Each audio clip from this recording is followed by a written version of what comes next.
dernier prix, c'est le prix de l'innovation. Et je vais appeler sur scène, il était déjà avec nous tout à l'heure, c'est Jean-Luc Armand, conseiller régional Nouvelle-Aquitaine.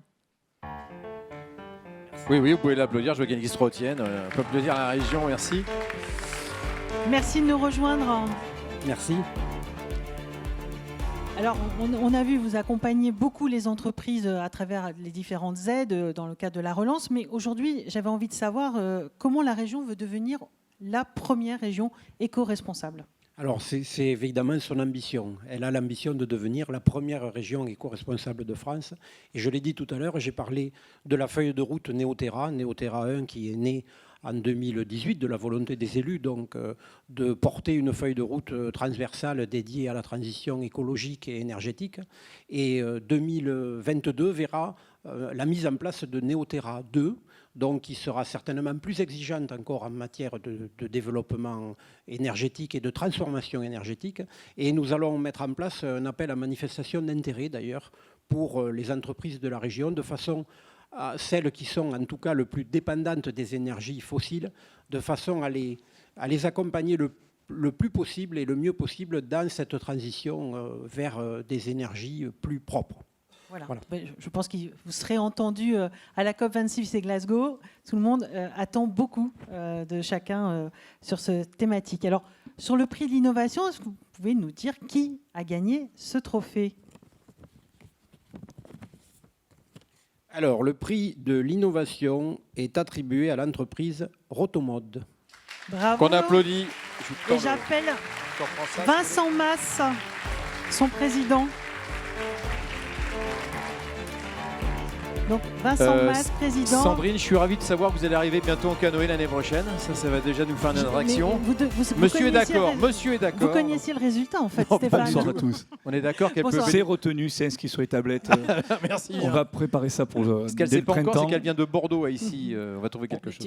Bien sûr, il y a le canal, la Garonne passe juste devant, vous inquiétez pas. Bon. On pratique régulièrement dès le printemps, même cet automne. On en faisait C'est encore. vrai, c'est possible. Mais alors, c'est quoi exactement un kayak de chez Rotomode ? Parce qu'il faudrait quand même que je sache dans quoi je vais monter et comment ça va se passer. Alors un kayak chez Rotomode, on a une gamme très large, même pour les néophytes. C'est vrai qu'un kayak, souvent, on ne sait pas trop le représenter, à part tradition esquimau ou tradition indienne. En général, un canoë, ça vient de la tradition indienne, qui est un bateau très volumineux pour 2-3 personnes. Le kayak est plutôt un bateau individuel qui s'utilise en pagaie double.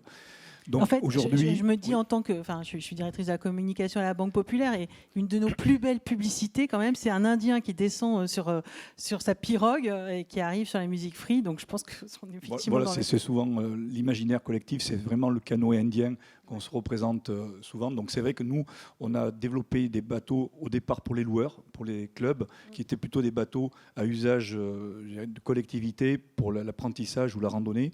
Et depuis, on s'est vraiment développé sur des bateaux qu'on appelle sit on top, qui s'adressent au grand public, et qu'on voit souvent dans toutes les émissions. On les voit en bord de mer ou sur des rivières françaises ou européennes. Et le rotomoulage, c'est quoi exactement ? C'est un nom barbare qui veut dire moulage par rotation. On est spécialiste de la transformation plastique de corps creux. Donc tout simplement, dans un moule en 2 ou 3 parties, on vient l'ouvrir, on vient verser de la poudre de polyéthylène qu'on va mettre dans une étuve, on va le faire chauffer, et par rotation et basculement, la poudre va se liquéfier et se napper sur les parois. On obtient un corps creux, on peut faire des canoës-kayaks, mais on ne fait pas que ça dans notre entreprise, on fabrique aussi bien des cuves, on va fabriquer beaucoup de produits, des séparateurs autoroutiers, des bouées de balisage maritime, on fait des luminaires, du mobilier.